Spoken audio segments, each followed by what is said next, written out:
Ketika konflik antara Vietnam Utara dan Vietnam Selatan meletus, militer Amerika Serikat dan CIA diam-diam ternyata sudah melibatkan diri. Tujuan utama campur tangan AS di Vietnam Selatan adalah membendung kekuatan komunis Vietnam Utara yang didukung oleh Cina dan Rusia.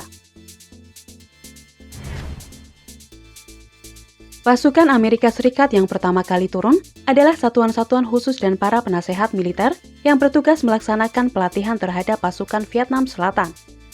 Sedangkan CIA melakukan operasi intelijen untuk mendukung operasi militer AS dengan menggunakan basis yang berlokasi di Kamboja dan Thailand.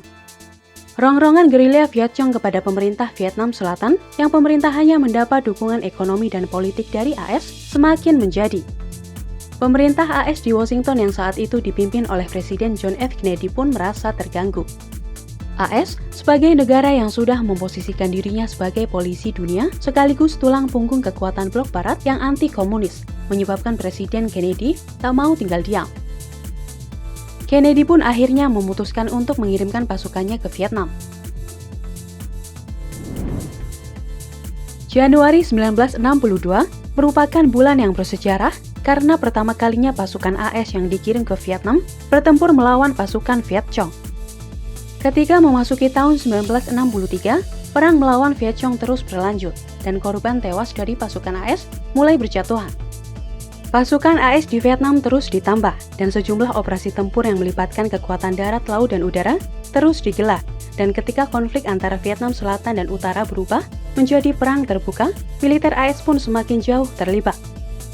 Perang Vietnam yang berlangsung selama 20 tahun ternyata menjadi malapetaka bagi pasukan AS yang bertindak bak pahlawan.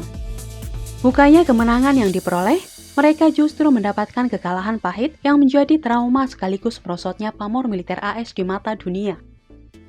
AS rupanya telah melakukan kesalahan besar secara politik dan militer ketika memutuskan terjun ke dalam perang Vietnam yang banyak memakan korban itu.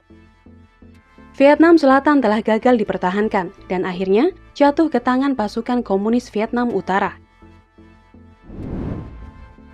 Kekalahan militer AS dalam perang Vietnam ini bahkan menunjukkan bahwa kekuatan komunis tidak selalu bisa dikalahkan. Ketika Vietnam berhasil disatukan sebagai negara komunis, konflik nyatanya belum berakhir. Sebagai pemenang perang, pasukan Vietnam Utara bertindak semena-mena, antara lain dengan memasukkan mantan Presiden Vietnam Selatan Thieu bersama lebih dari 200.000 pengikutnya ke kamp kerja paksa. Pengaruh komunisme yang dipaksakan juga mengguncang stabilitas negara tetangga Laos dan Kamboja, serta memunculkan tragedi kemanusiaan baru, The Killing Field.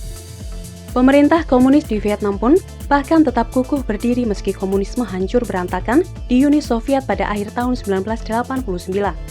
Dan sejak itu kekuatan komunis di Asia Tenggara semakin kuat saja.